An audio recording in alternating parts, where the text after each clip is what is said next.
Con relación a la Administración de Justicia, siempre hay mucho de qué hablar. Tenemos un caso reciente, un par de casos que han escandalizado a los usuarios de justicia y al público en general. El caso, por ejemplo, de un así denominado peligrosísimo delincuente, creo que robaba bancos en la zona, muy buscado por la Policía Nacional. Y se presentó ante la justicia, el juzgado penal de garantías le dio arresto domiciliario, o como diríamos así coloquialmente, lo dejaron ir a su casa.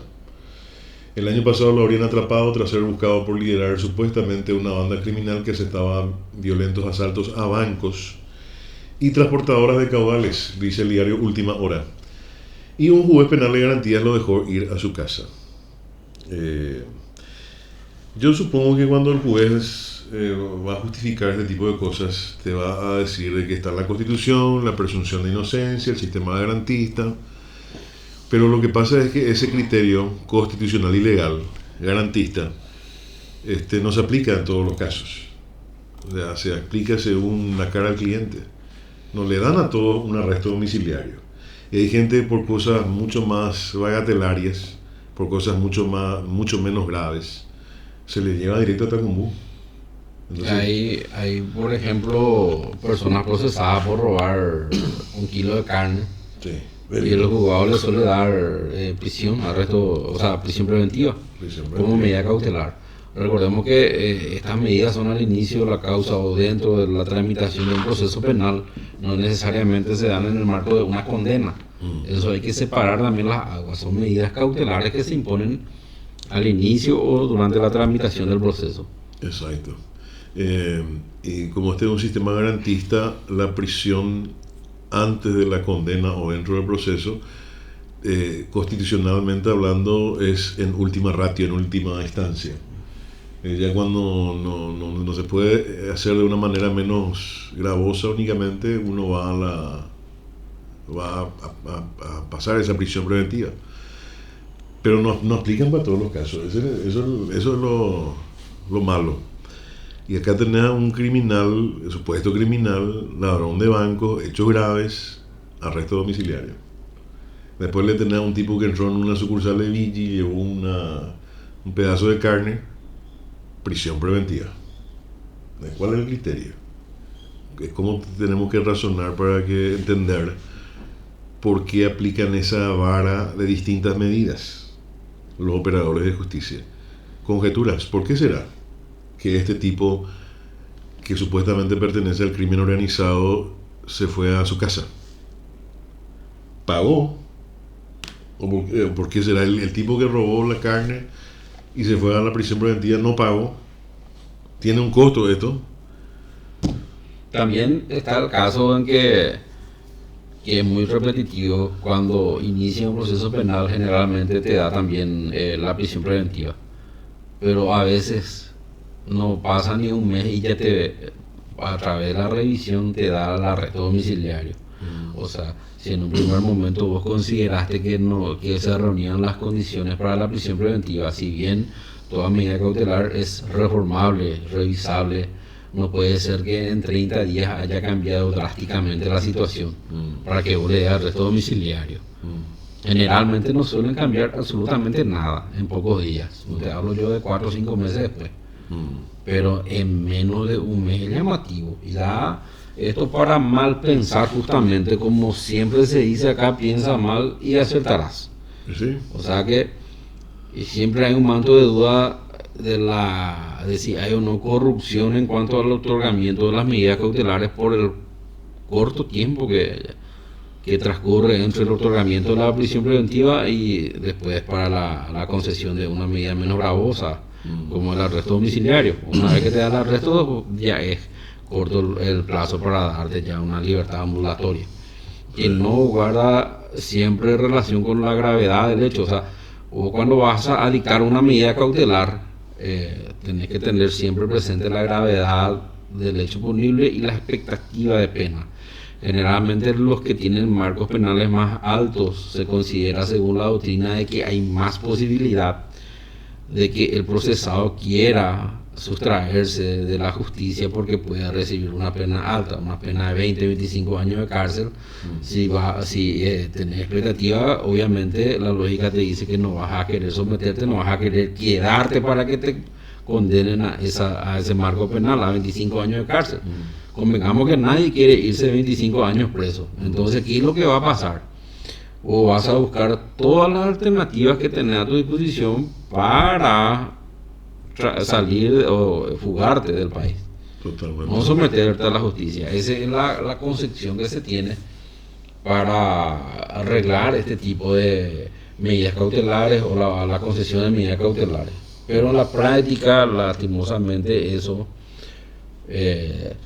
siempre va dentro del marco de la duda cuando hay gente que está procesada con una alta expectativa de pena y el juzgado penal de garantía, por más que siempre te saca del tapete, esa es la presunción de inocencia, se vas a encontrar todas las resoluciones.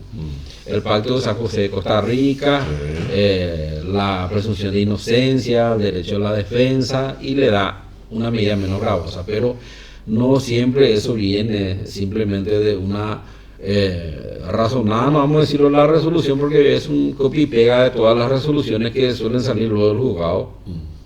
Entonces uno calcula también que puede, ¿verdad?, existir otros factores crematísticos, como suelen decir la gente, que influyen en la decisión jurisdiccional, y eso es lo que nos lleva a tener, por ejemplo, procesados asaltabancos que tienen arresto domiciliario y criminales de medio pelo, ladrones de gallina, ladrones de pequeños cortes de carne que alcanzan 100.000 guaraníes, que van a prisión preventiva. Todo el peso de la ley.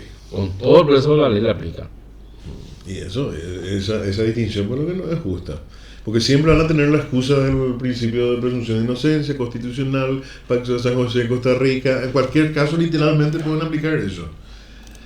Pero cuando uno analiza, digamos, caso por caso, resulta que las varas son diferentes. Asaltador de bancos, arresto domiciliario. Robador de gallinas, el ladrón de gallinas, prisión preventiva. ¿Vale? Y justamente lo que se da en estos casos que dice altamente peligroso, como en el caso de la noticia, es que este tiene una seguidilla de hechos punibles que viene cometiendo, o sea que es un abonado principal al sistema penal de justicia, que siempre cae por grandes asaltos. Y si vos tenés ya un chorizo de antecedentes penales, no podés beneficiarle alegremente con medidas alternativas. ¿Por qué? Porque sale cada vez que sale, va a delinquir, está delinquiendo. Eso es lo que te marca su antecedente judicial. No puede ser obviado eso. El antecedente no puede obviarse y decir que no pasó nada de eso. Si su línea de comportamiento ha venido siendo así, no se justifica aplicarle algo menos gravoso. Claro que sí. Y a esto se suma, por ejemplo, el caso, ¿cuál es lo que es el criterio que tienen entonces concretamente los jueces? Porque este es un caso de supuesto asaltante de bancos. Consuetudinario. Sí. Y después tener el caso del abuso de menores. También, que es un hecho lamentable, está siendo un flagelo. Bueno, hubo un caso de que un docente para más, de 40 y tantos años, casi 50 creo, se le denuncia haber abusado de su propia hijastra, cual es agravante. Y como es muy sensible a este tema de los abusos en niños, la misma legislación es bastante contundente, digamos, en eso, ¿verdad? O no es que se aumentaron los marcos penales para los abusos sexuales. Hay un proyecto, justamente lo que vos decías, cuando tiene un vínculo directo con la víctima, hijastra en este caso, como mencionaste, es un agravante a tenor de la modificación que tuvo el artículo 135 del Código Penal, que da un marco penal de 10 a 20 años de cárcel. O sea, la expectativa de pena es altísima. Y hay un proyecto que está en estudio en el Congreso para elevar los marcos penales en este tipo de casos hasta el máximo, hasta 30 años. Pero ahora mismo ya es sancionado fuertemente. Mínimo 10 años Mínimo 10 años, sí. Por cuestiones Del agravante. Sí, de abuso sexual, ¿verdad? Y agravantes. Y bueno, eso pasó con una niña, ¿cuántos años tenía? 13, tío. 13 años.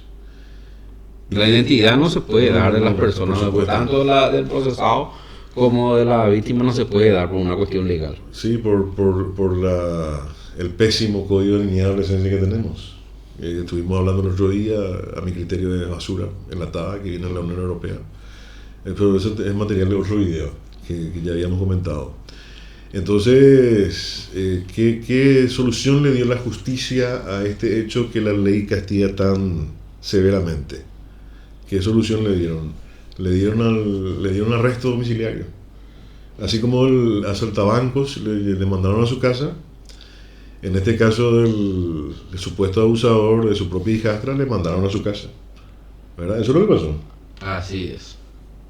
Y entonces, no sé yo si qué cara tenía. 40 millones de fianzas.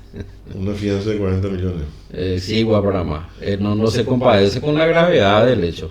Y vos decís Sinceramente no se compadece, pues yo tuve causas donde que el hecho era insignificante y me pusieron 300 millones de fianza.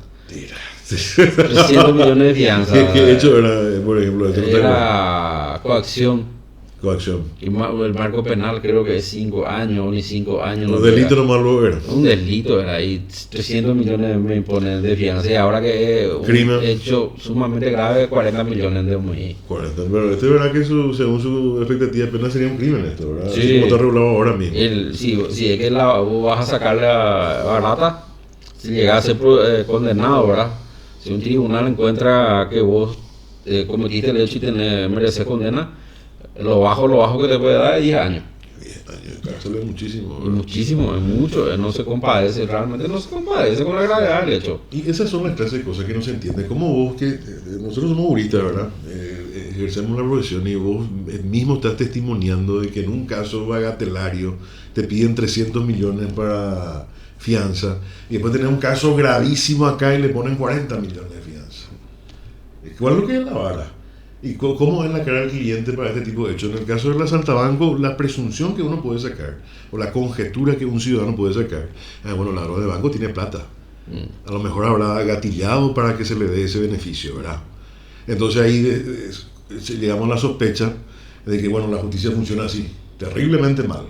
Y después cuando el caso, con este tipo de casos de abuso de menores, por ejemplo, dependen también de la cara del cliente. Es un magnate potentado el tipo docente no me parece que es.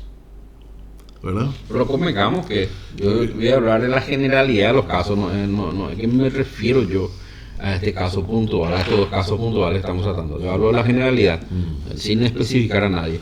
Cuando uno está procesado, por más que no tengas, vas a conseguir. Por más que no tengas, vas a conseguir.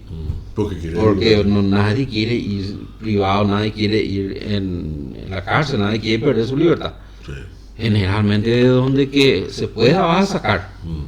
O sea que también eso es lo que la experiencia nos demuestra. Y en países como el nuestro, donde que está tan arraigada el tema de la corrupción, uno ve como normal, ¿verdad? De que se pueda conversar, de que se pueda llegar a determinada persona para tratar de negociar. Negociar, con muchas comillas. Que oír a intermediario. Eso es lo que pasa en países como el nuestro. Esa es la tradición, digamos. Por eso es que vemos en la práctica que el que robó gallina cárcel y el que asaltó un banco en su casa. Y generalmente el que asalta banco pues ya tiene ya una cierta experiencia dentro del marco del sistema penal y ya está familiarizado con todos los actores, ya le conoce a mucha gente. Ya sabe ya con quién apretar y con quién no, de dónde recurrir y dónde no.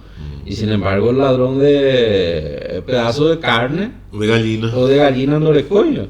No, caramba, la memoria juvenil una Game Boy. ¿Quién le va a conocer a nadie? Entonces ese va a ser el problema. Entonces se refuerza ahí la hipótesis, ¿verdad? Ante todos estos, vamos a ponerle escándalos, ¿verdad? Sí. Bueno, puedes irte a la cárcel por robar una gallina y irte a tu casa por robar un banco, ¿verdad? Sí. No tiene sentido eso. Entonces la conjetura entonces se refuerza en el sentido de que se podría especular de que la justicia se mueve a fuerza de dinero. A fuerza de intereses, ¿verdad? Y no de dinero concretamente. Y no necesariamente dinero siempre. Eso hay que... ¿Con qué otra cosa vas a pagar vos un favor como eso? Si Y no hay no, plata? yo te puedo asegurar que no necesariamente siempre con dinero. Puede ser varios factores ahí acá que entran a jugar. ¿Qué otra moneda de Lo- cambio? y bueno, y moneda de cambio, ¿verdad? Pero no necesariamente dinero. Yo estaba, más te incita a especular o sacar esa hipótesis, viendo que los delincuentes de alto perfil, los que les resulta muy redituable lo que hacen, narcotraficante, ladrón de bancos, entonces es como que tiene una llave especial, y sería la económica. Y por eso es que el que robó la gallina no tiene plata, a él todo el peso de la ley. El que robó un banco, si tiene recursos, es más beneficiosa, benevolente la justicia. Económico, no sé qué otra moneda de cambio puede haber. No, y a veces es favor, a veces son favores que se hacen. Favores. Hablamos de la generalidad, ahora no estamos tocando de estos dos casos en Claro, específico, no. estamos hablando ya dentro de la generalidad. Es una conjetura que surge Sí. a partir de estos dos casos en particular que se publicaron en Ya la última aplicamos hora. la generalidad, ¿verdad? Sí, en la generalidad siempre funciona porque no es la primera vez que se reporta esto, ¿verdad? Cuando se publicó la cuestión del pedazo de carne, creo que en Vigi se robó. Bueno, eso ya fue todo motivo de escándalo y comentario, ¿verdad? Pero siempre es constante esto. Entonces hay que sacar hipótesis de qué es lo que está pasando en general. Y en general vemos que hay una justicia que no nos enorgullece del todo como nación. Y ciertamente hay una cierta, bueno, causada, ¿verdad? Desconocimiento, pues no todos tienen que conocer de qué se relaciona la medida cautelar con la pena. Muchas veces hay gente que hace hechos atroces, ¿verdad? Y la gente dice, ¿por qué no se le condena ya? No se le condena ya porque el proceso es bastante largo. La ley no pruebe, por ejemplo, que cuando exista casos de flagrancia, o sea, cuando casos donde que ya está por sí ya todo determinado, la conducta y las pruebas, que vos le puedas juzgar ya rápidamente, porque te impone por lo menos hasta un máximo 6 meses de investigación ordinaria. De ordinario. Entonces no hay un proceso que sea corto donde que ya está todo acreditado y vos ya le podés condenar. No. Y tenés que darle medidas cautelares. Y a veces en los peores crímenes atroces, a los 6 meses suelen salir ya porque 6 meses es la pena mínima que tiene el hecho punible. Sí. Y eso puede dar la sensación de injusticia. Que te dice que ya termina de balde, que no hay castigo. Y te viene a jugar en contra de la imagen de la administración de justicia cuando que el problema se da en el marco normativo. En la ley está el problema. El juez simplemente es un aplicador de lo que le envían, que es la ley. Sí, pero también ese margen de que por más que vos le hayas encontrado con las manos en la masa al delincuente, ¿por qué no le condenan, le llevan ya directo a la cárcel si ya se vio todo, ya está un hecho de conocimiento público, le vamos a poner? No, pero y se establecen esos márgenes, ¿verdad? Porque el Estado tiene que demostrar que la persona, más allá de toda duda razonable, que la persona es la responsable y se le tiene que dar la oportunidad a ejercer su defensa. Sí. Entonces no puede ser eso hoy, mañana, de la noche a la mañana hacer ya, ¿verdad? Y tiene que defenderse la persona que está siendo sindicada. Y tampoco corre con esta dinámica, no corre el hecho de que venga el tipo y diga, sí, yo robé, yo maté. Tampoco corre eso. El Estado en todo caso igual tiene que demostrar, aunque el mismo autor lo confiese. Y por eso. Yo creo que en general el sistema acusatorio no está mal.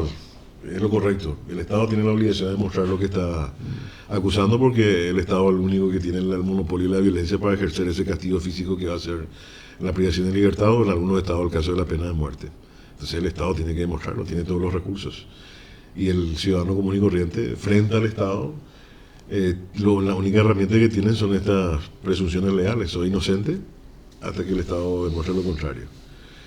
Lo que pasa nomás es que, ¿por qué hay diferencia en los casos, y concretamente en las personas involucradas? El pobrecito que robó gallina versus el tipo que robó el banco.